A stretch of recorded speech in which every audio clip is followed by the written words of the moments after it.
Hey guys, welcome back to Andy's Corner HVAC. I'm glad you joined me today. Had something to talk to you real quick about, but first I wanted to say thank you to all the current subscribers out there. All the likes, the shares, the comments that I get do not go unnoticed. I get to talk to people from all over the place and I love it. I've heard a lot of interesting stories and hopefully helped a few people along the way. So if you are not yet subscribed, don't worry, it's not too late. All you gotta do is hit that little button down there. You know, come on, it's YouTube. Everybody knows how to do it. Hit the subscribe button. Go ahead and share it with your friends. Like some of the videos while you're there cruising the channel. Check out some of the other videos. There's all kinds of stuff on there, so you may find something that you actually like. So what I actually wanted to talk to you today about is fear-mongering.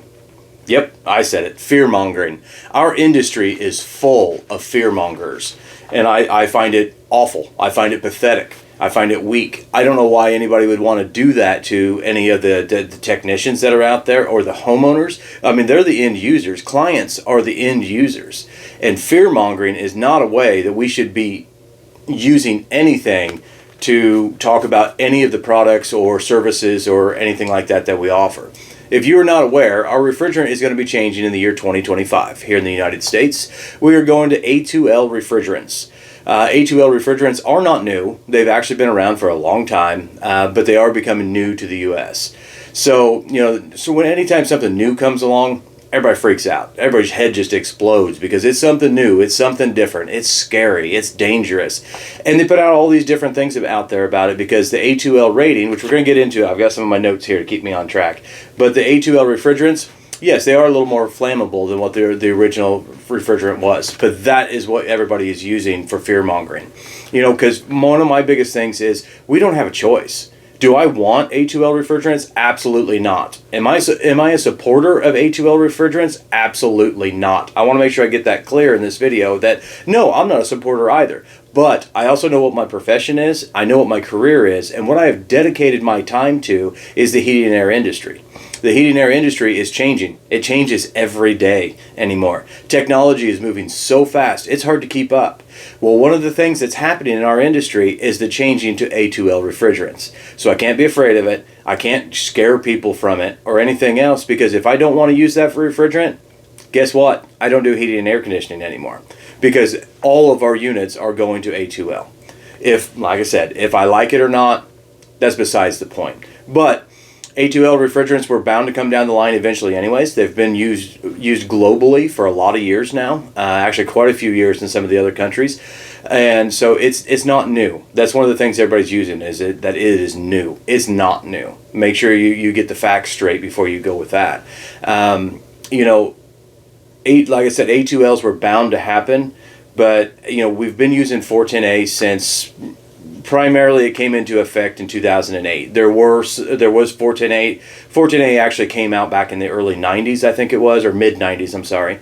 It's been out for a long time, but it went into effect as far as the Department of Energy put stipulations on manufacturers that all new equipment had to have 410A refrigerant in it as of 2008. So we went through that change. The same thing happened. Actually, I think it was even worse in 2008. But everybody freaked out because they said, oh, the pressures are higher than R22. R22 is what we used to use. Do I think R22 is a good Freon? Absolutely. That is the number one residential refrigerant that we should be using right now, because it is efficient, it is safe, it does work, and it's been trusted and proven for years. Now, they have all kinds of statistics out there, and you can believe what you want and what you will as far as refrigerants being more efficient than other refrigerants, etc., etc. Yeah, some refrigerants do have a different heat transfer rate, but as far as the refrigerant itself, it depends on what equipment you put it in, and you cannot tell me that there's that much difference. We are getting that much more efficiency out of the equipment because we use an A2L or even 410A or R22. So I don't believe any of the efficiency part of it. I think it's kind of a scam, but that's just me. The world is going to a lot of scams like that, I think. But like I said, I may down it and I may not like it, but I don't have a choice. Either do any of us, unfortunately. If we want air conditioning in our houses and we plan on buying one anytime soon or in the near future, chances are it's going to have an A2L refrigerant in it. So let's start with that. That's my soapbox I'm going to stand on for a minute. Let's get down to what an A2L refrigerant is. I do have notes because I want to make sure I get everything as correct as possible. I don't want people out there saying that I'm spreading a bunch of BS like I think a lot of other people are. But I want to make sure nobody's afraid of it, because that's the biggest thing, is don't be afraid of A2Ls, because really when we go to work on it or you have it in your house, it's not going to be any different than anything else. So A2Ls, it is a ASHRAE safety classification. The A2, or I guess the A ratings are on all the refrigerants. They're all on there. And we have a different scale for different refrigerants.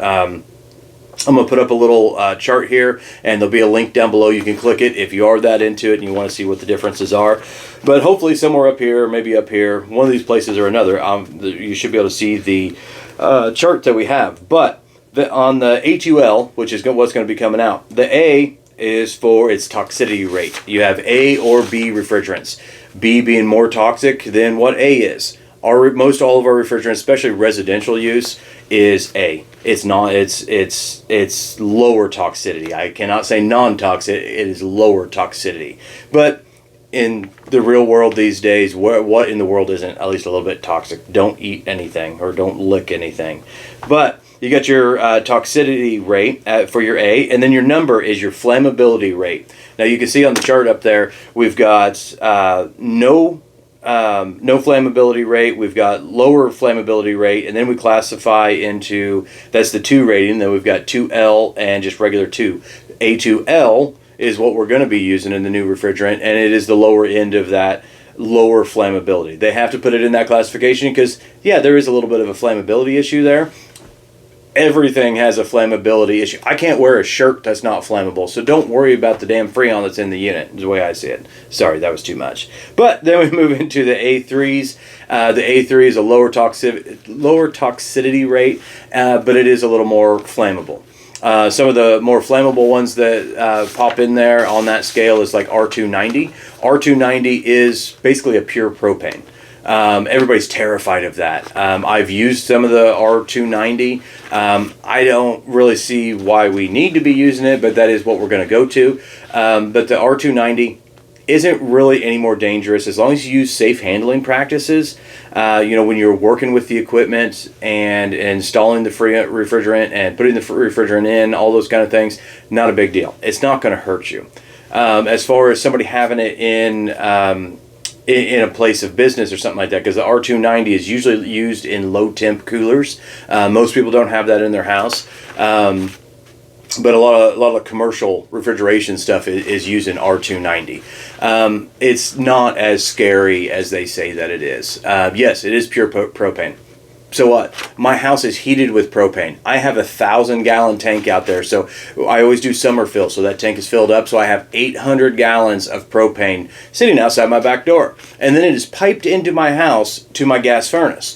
That gas furnace is using way more propane than the little bit of propane that they're putting in some of those low temp coolers. I mean, some of those small ones don't even hold a pound. I mean, you're talking a few ounces in some of the smaller ones. So it's not that much Freon. So, don't worry about that propane level so much. But that is also more commercial, and that is also more refrigeration stuff. So back to our stuff, what we're going to be doing residential, because that's what I want to talk about. With the A2Ls, the 2 rating is the flammability part. The L part that's added in there because it is listed in the 2 category, which is a little more flammable, but we get the L put on it, which knocks us down just a little bit more. Basically, one of the biggest things is the burning velocity is where you get that. And the way I picture it, all the reading that I've done is, let's say you've got a ball of gas here. Now I don't know if this is real relevant or not, but let's say you've got a ball of gas here, and on this end, it catches fire. It's all about how fast that fire moves to the rest of that gas that's in front of it. How fast can it ignite the rest of the gas that's there after it is already ignited? Now that's the other part, is it takes an extreme ignition. You can see videos out there, they're all over the place, of what kind of ignition, how hot the ignition has to be to actually spark and light this stuff. It's not like somebody lights a match and throws it down on the floor and the whole place is going to blow up. It isn't like that. That's where the fear mongering is coming in, because that is where some of the people are out there that, you know, maybe they've done it a long time, maybe they've been around it and they're just disgruntled that it's changing. I don't know. It is changing. I'm sorry. It sucks. I don't want to do it either. But you know what? It's what we have to do if this is the profession that we're going to keep doing. You know, we can stick our heads in the sand and pretend it's not there, but that means we don't do this line of work anymore. And that would probably also mean that you're not going to have air conditioning in your house in the future. Because as of 2025, like I said, it's going to happen. So, you know, some of those A2Ls that are out there, you know, we've got two of the big ones that I think we're going to be seeing in residential stuff is the R32 and the R454B. Both have actually been out there for a little while. R32 is actually a pure synthetic. It is not a blended. Most of the refrigerants out there or a lot of the refrigerants out there are blends of 2 or 3 freons put together. 32 is a Daikin actually released that in 2012 as a pure synthetic refrigerant. They claim that it's more efficient. Everybody claims that it's more efficient, safer for the environment, and all that kind of stuff. Now I say all this, and I don't want anybody to take the idea that I want to destroy the planet. I don't care, because I do. I want things to be efficient. I want the equipment to be efficient, and just the same as I want the refrigerant to be efficient. I want to help people to be able to save on their utility bills, be comfortable in their house, and it not cost them a fortune to do so. Electric rates, gas rates, all that kind of stuff, utilities in general are through the roof right now. So we do have to be as efficient as possible, but you know, the equipment means a lot, the install means a lot, the house means a lot.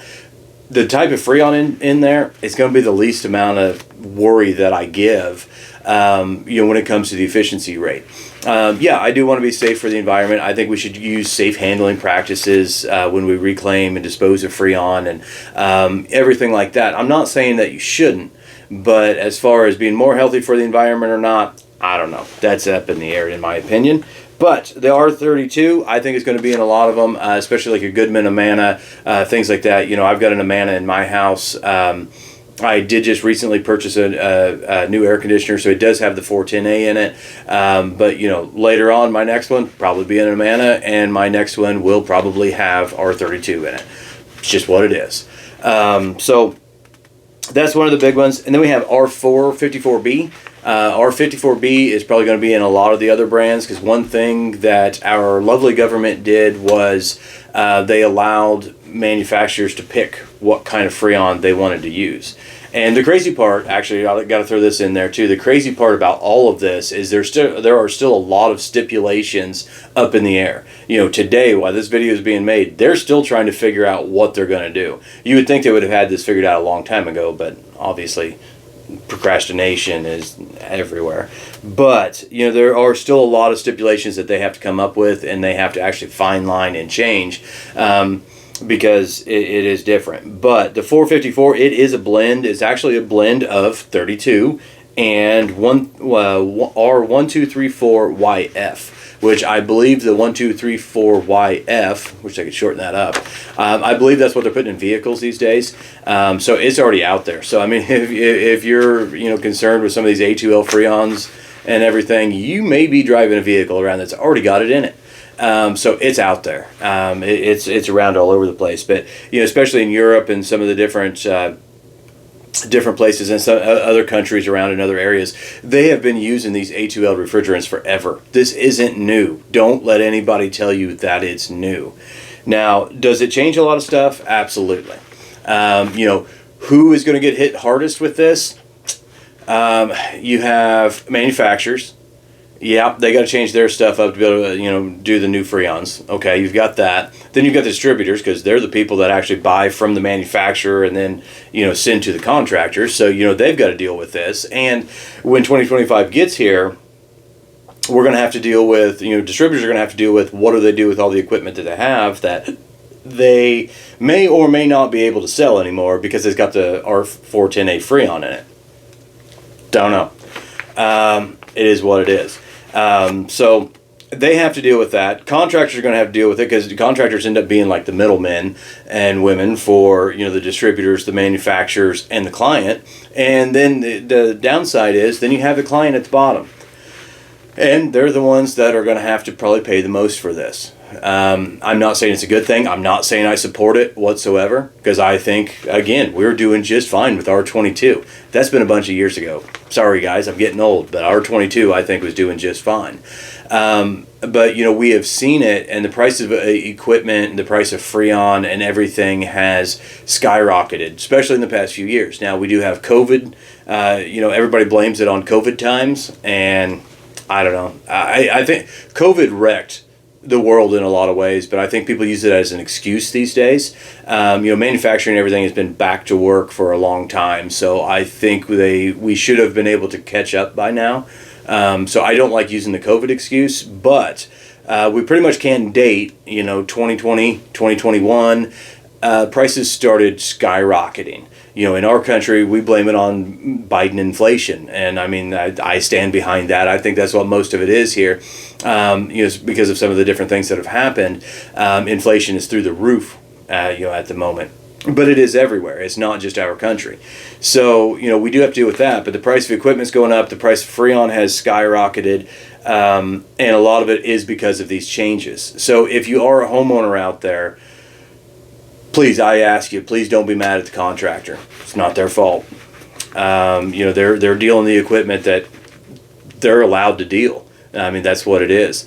It's kind of like a car dealership. If all of a sudden all the car dealerships could only sell mid-sized cars, trucks weren't an option anymore. Compact cars, smart cars, all that weren't an option. All you can sell are mid-sized sedans. It'd be just like that. They're telling us what we can buy, what we can sell, what we can offer. We're stuck with that. We really are. And then if you're a technician or a contractor of some sorts out there that has to deal with this, don't blame the distributor. It's not their fault. Their prices are going up. It makes it hard for all the contractors out there. But it's not the distributor's fault, unfortunately. Now, hopefully you have a good working relationship with your, client to technicians and clients to contractors, and then the good business relationship between contractors and distributors. And hopefully we can maintain some decent prices as this change comes around. We'll see what happens. Manufacturers, I don't know. Manufacturers have a lot of input on some of these rules and regulations and changes that are due to be made. So I'm not personally not going to call them guilty for this change, because most of it is governmental agencies that are putting this into place. But I think they have more pull and say than what they lead on that they do. They stay quietly because nobody can really just call the manufacturer and just be like, "Hey, Amanda, what's up? Why are you doing this? I think this is dumb." You can't really do that. Even contractors can't even do that. That's a misconception that homeowners have and clients have a lot of times, that they're like, "Well, just call the manufacturer. They'll be able to tell you what to do." No, there's not just like a 1-800 Amana number and you talk to like the boss of Amana. That's not how that works. They have a lot of pull, and unfortunately, in our industry, refrigerant is a commodity that is, compared to oil, it is pretty damn close to how the price of oil fluctuates. So does Freon. Nobody realizes that, but that constant up and down of what the prices are. Right now, it's outrageous to buy R22, and 410A is higher than it used to be, but it's not as high as 22 yet. Is that going to change in 2025? I don't know. There's a lot of predictions out there, just like they predict all the other commodities out there. They try to predict what it's going to do. If it's right or not, who knows? We have another election coming up next year. Who knows what's going to happen? It could be just about anything. But, there's potential for the cost of 410A to go up. But at the same time, there's potential, because it's been on a pretty steady plane right now. So there's potential that maybe doesn't change. I don't know whether that's going to change or not. But the supply and demand comes wildly into effect there and changes everything. That's what happened to R22. But there are still current contractors that have R22 and can still buy R22. That was one of the big things. I talked to a gentleman the other day that apparently he's buying a new air conditioner, and he had been doing some research on the different units, and he ran across something with about A2L is going to be the new Freon. He started changing. Well, he wanted to buy an A2L refrigerant system. Most of the brands, you can't buy them in the States for residential yet. It's not available. It's not an option. So, if you need a new air conditioner, it's going to have 410A in it. As of right now, today, anyways, it wasn't an option. And actually, just out of curiosity, after talking to him, I called some of our distributors to see if you could buy R32. Nobody has it to sell yet. So, it's one of those things that we know it's coming, but there's not much we can do about it just now. So all we can do is wait and see what happens. But as far as my biggest point here was the fear mongering in our industry needs to stop, because all it does is scare people. And, I want to be here for the homeowners and the clients and, the end user of these products. Do I want it to go to A2L? No. I hope I've repeated that enough in here, because no, I am not a supporter. But I have to deal with it, just like we're all going to have to deal with it. So, but people need to quit scaring clients and homeowners, and even some of the contractors. They need to quit being scared of the new Freon, because if you talk to techs that were doing heating air work of any sorts, pre 2008. We used R22. We used it all day, every day. Everybody's used to it, know how it responded, knew how it worked, all that kind of stuff. And then everybody freaked out because we were going to have to do something new. And they said, the pressures are double on the new stuff. It's going to be blowing up. Things are just going to, your gauges are going to blow apart, and it's going to be awful. No, it wasn't. Anybody, like I said, that was doing it pre 08 and is still doing it now, ask them what they thought about the change in 2008. It really wasn't that big. It was an inconvenience. It did change a lot of things about how products we could offer, different matchups on units. That was a big one. There was a lot of things that changed, but it wasn't detrimental to our industry. Wasn't detrimental to service techs or any of the installers out there putting them in. Business went on as usual. And really with that change, there weren't extreme price changes for the contractors and for the clients, not outrageous ones. Now, as time went on, there were some changes, and it did go up, but everything has gone up. So I don't know exactly what to blame that on. I'm not an economist, so I can't tell you that, or even probably give you accurate predictions, but there's a lot that goes along with it. So are prices going to go up? Probably.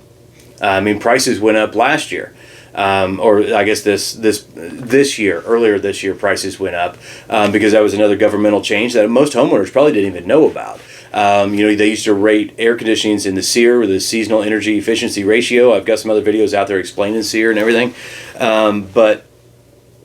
so check those out. I had to throw that plug in there. But now we have SEER 2. Nobody knows what the 2 is. It's the same rating, just they add a 2, and now a bunch of equipment doesn't qualify anymore. So there ended up being a bunch of equipment that couldn't be sold, and then there was a bunch of equipment that was still in circulation and could be sold, but it didn't match up to all the SEER ratings. So at that point, people couldn't get their tax credits. So it's crazy how our industry works and how it changes so often now. But this is just one of the things. Like I said, the SEER 2 thing happened. Most clients out there probably don't even know it, but it happened, and that's when the price increase happened. Or one of the big price increases was with that one. But that was another government agency saying that we had to put different stipulations on them. So it is what it is, Like I said, I bought an air conditioner last year. I actually bought it right before the SEER 2 thing came out. Personally, I saved, I don't know the exact number, but probably around $1,500 over what I would have been spending if I would have waited a couple of months and bought a SEER 2 rated unit. I've got a 410A, just regular SEER, 16 SEER unit that does just fine. And I don't give a crap about that SEER 2 rating either. Just the same as the A2Ls, it's going to happen. It's coming. Don't be afraid of it.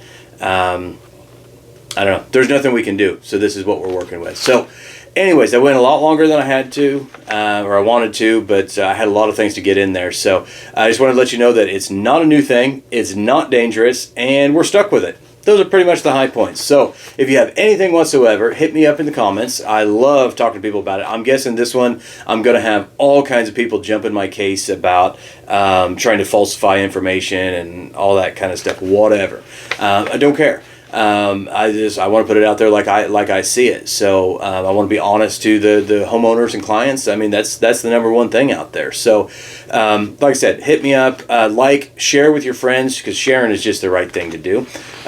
Be sure to look for the new books coming out. As soon as they're done, I will be putting links on all the videos, so you can find those at all the different outlets and everything. So hopefully the first one will be coming along pretty soon. So we will see. But if you have anything, let me know. Otherwise, thank you and God bless.